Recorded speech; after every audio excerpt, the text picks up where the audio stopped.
Traffic police દ્વારા માર્ગ સુરક્ષાના નિયમોથી વાહન ચાલકોને અવગત કરવામાં આવ્યા.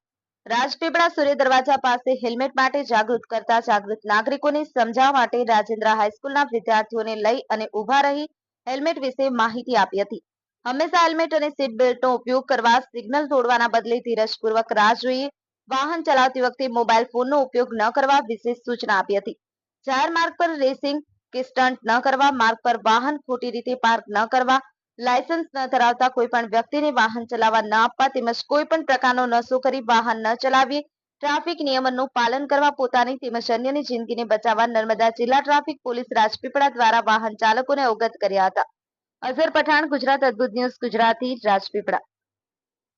આપણી આસપાસ બનતી ઘટનાના સમાચાર જોવા માટે ગુજરાત અદ્ભુત ન્યૂઝ ગુજરાતીને લાઇક કરો, શેર કરો, ચેનલને સબસ્ક્રાઇબ